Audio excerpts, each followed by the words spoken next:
Voilà, bonjour à tous. On se retrouve pour la partie 3 de cette toiture.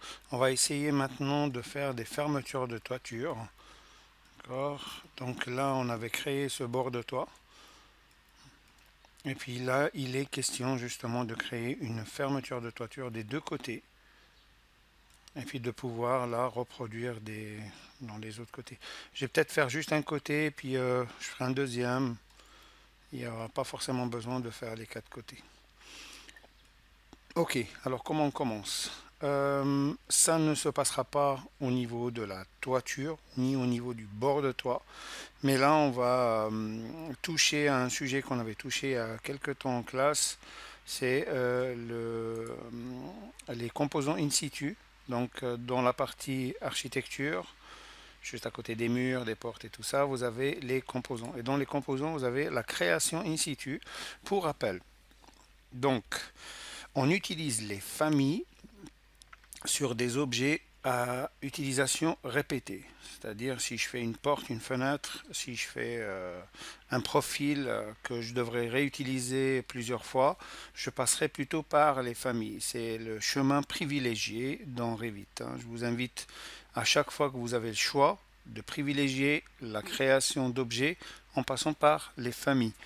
Maintenant, dans des cas particuliers comme celui de fermeture de bord de toit sur un projet, on est tous conscients que probablement on crée un objet une fois, puis il ne sera plus jamais réutilisé dans aucun autre projet. C'est tellement spécifique, c'est tellement personnalisé qu'il n'y a pas nécessairement besoin de le répéter. Donc l'idée de passer par la création in situ, ça sera que pour les objets qu'on ne répétera pas forcément. On le crée une fois, puis on l'utilise juste dans le projet. Alors, comment ça fonctionne? Je vais pas enregistrer maintenant. Donc, première étape, bien évidemment, choisir la catégorie, hein. Un objet sans catégorie est un objet perdu dans Revit. Donc là, on est dans la partie toiture. Je vais commencer par choisir ma toiture comme catégorie de famille. On est bien dans des familles, mais c'est des familles in situ. Je valide.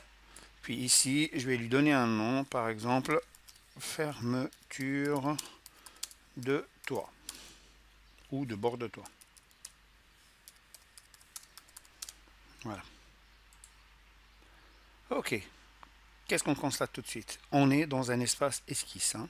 Vous remarquerez par l'attribution des couleurs qui sont un peu plus fades qu'on est dans l'espace esquisse. Autre indice, on est dans création, fin de création, annulation de la création. Et on remarque aussi que dans créer, on est dans un menu un peu particulier. On a déjà regardé ça. Je pourrais revenir sur un tuto spécifique pour les composés in situ, les composants in situ, mais je pense pouvoir le faire essentiellement dans les familles, dans la partie famille. Et puis ici, qu'est-ce que j'aimerais faire? J'aimerais créer une plaque qui va couvrir cette partie-là, puis une deuxième plaque qui va couvrir cette partie-là. D'accord? Disons que c'est un plaquage en bois qu'on va positionner ici. Alors, continuons notre réflexion. Du coup, on aurait probablement ici un triangle qui aura une épaisseur. Donc, je serais plutôt parti ou partant pour faire une extrusion. Les autres outils ne me conviennent pas forcément pour cette opération qui est très très simple. Donc, je partirai sur l'idée d'une extrusion. Du coup, Revit me propose quel est mon profil d'extrusion, donc la section à laquelle je devrais donner une épaisseur.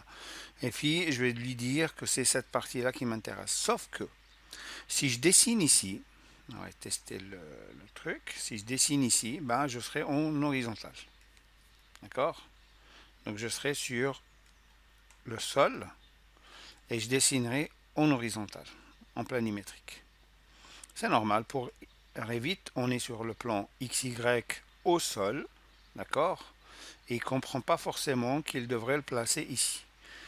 Donc tout de suite là, je vais déjà commencer par effacer cet exemple. Et puis on va venir pour dessiner. Pour dessiner ici, il va falloir définir un plan. Dire à Revit que je vais dessiner en vertical sur ce plan-là. Pour ce faire, il va falloir aller définir le plan de construction. Donc ici, vous avez plan de construction dans la section création de l'objet in situ.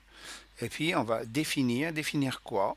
Définir plusieurs possibilités. Donc choisir un niveau qui existe, ou dans notre cas, ça va être choisir un plan. Donc je le sélectionne, puis je vais choisir probablement ce plan qui m'intéresse plus. Une fois que j'ai sélectionné mon plan, tout ce que je vais dessiner va être absolument plaqué sur ce plan. Donc même si je viens ici et je vais utiliser, je ne sais pas moi, j'aurais dû prendre un petit rectangle, voilà. Même si je viens ici, je dessine un rectangle. Si je tourne autour, regardez bien, ce rectangle est aligné avec cette toiture, avec cette face de toiture, parce que c'est ce plan-là que j'ai choisi à utiliser. Donc, je vais dire ça. Allez. Alors, moi j'aurais besoin de faire un petit triangle ici. Je peux passer par la sélection de lignes. On va le faire, parce qu'on n'a pas toujours, j'ai remarqué que les étudiants n'ont pas toujours l'habitude de faire ça. Donc, je vais sélectionner cette ligne. Vous voyez qu'il l'a sélectionnée. Je prends aussi celle-là. Et je vais dessiner la dernière. N'hésitez pas à passer d'un outil à un autre. Je vois que la perpendiculaire est lancée. Alors, erreur très souvent remarquée, c'est qu'on essaye de chercher les intersections. Ne cherchez pas les intersections. C'est une source d'erreur, même si à 80% à 80% on sera sûr de l'intersection. Mettez-la plus haut et travaillez avec les outils de modification. C'est quand même beaucoup plus sûr. Je viens sur ajuster, prolonger en angle et je vais pouvoir aller ajuster donc mes lignes. Voilà. Alors ma forme est faite, l'extrusion a été choisie, il me manque de placer une épaisseur. Donc l'épaisseur ici, allez, on va essayer 2 cm. On va l'appliquer, valider. Vous allez voir qu'il va nous faire une extrusion vers l'extérieur. Forcément, comme on a choisi cette face, cette orientation vers l'extérieur est une orientation positive. Vers l'intérieur, ça sera négatif. Donc je peux tout à fait modifier ça en venant ici sur fin de l'extrusion et je vais mettre -2. Je valide et mon volume sera dessiné à l'intérieur. Est-ce que je valide pour sortir? Oui, non, les deux sont possibles. Moi, je ne vais pas valider pour sortir. Je vais aller faire encore une création. Enfin, je vais faire une première validation. Ouais, j'en ai fait 2. Bon, c'est pas grave. Je vais revenir sur modifier. Donc, j'ai mon volume ici. Il va falloir que je rajoute en fait une création d'extrusion, c'est ce que j'avais pas fait tout à l'heure. Donc dans le même volume, dans le même espace, dans la même famille, je ne vais pas créer une deuxième famille, dans la même famille, je vais aller changer de plan et puis aller venir fermer ici cette partie-là. Donc je reprends extrusion, je reprends définir plan, mais cette fois-ci, quel plan je vais choisir? Ben, je vais choisir ce plan-là. Et en choisissant ce blanc-là, ben, je pourrais aller sélectionner les lignes qui m'intéressent. Voilà, là. Et puis la dernière. Ah, non, là j'ai fait une petite erreur. Donc là, il m'en a pris 2 ici.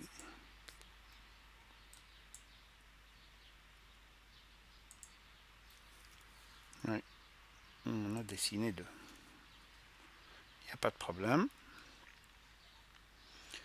Je reprends mes lignes. Alors, j'ai placé mes 4 lignes. Je vais les ajuster. Celle-là, elle est déjà ajustée. Et j'ajuste la dernière.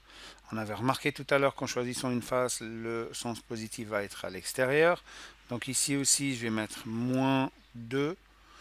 Je vais valider et je vois qu'il m'a créé mon volume vers l'intérieur. Donc les deux volumes sont dans la même famille qui a été créée au départ dans les éléments, les composants in situ. Donc il me suffit de valider pour sortir et quand je sélectionne ici, j'ai les deux éléments de fermeture de bord de toit. D'accord? Vous avez encore des possibilités de modification par rapport à cette fermeture. On a encore la possibilité ici de rajouter un certain nombre de données. Quelque chose, voilà. Je peux aussi revenir sur la modification in situ. Je peux choisir mes éléments. Je peux ici aller modifier le matériau par exemple. Alors imaginons qu'on choisisse autre chose, juste pour faire la différence, pour que il n'y a pas besoin de replier à chaque fois. Voilà. Et je vais lui donner le même matériau ici.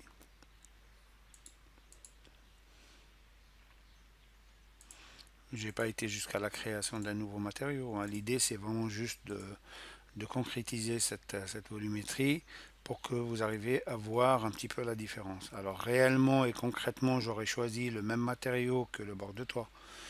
Mais voilà, c'est comme ça qu'on va pouvoir créer cette fermeture. Donc on pourrait aller faire le même travail de ce côté-là ou éventuellement faire des symétries par rapport à la ligne de faîtage du toit pour créer ici le même volume, éventuellement faire encore une symétrie de l'autre côté pour pouvoir l'ajouter de ce côté-là. Voilà. Je pense quand même que c'est quelque chose d'assez simple. En résumé, composons in situ, choisir le plan de travail, choisir l'outil, donc l'extrusion, puis choisir le plan de travail, faire sa 2D, valider son extrusion avec l'épaisseur, et éventuellement rajouter un élément qui manquerait dans la même procédure. Mais techniquement, ce n'est pas quelque chose de très compliqué. Voilà, je vous remercie beaucoup pour votre attention. Je reste encore, comme d'habitude, à votre disposition par mail ou dans des commentaires sur la chaîne. À tout bientôt.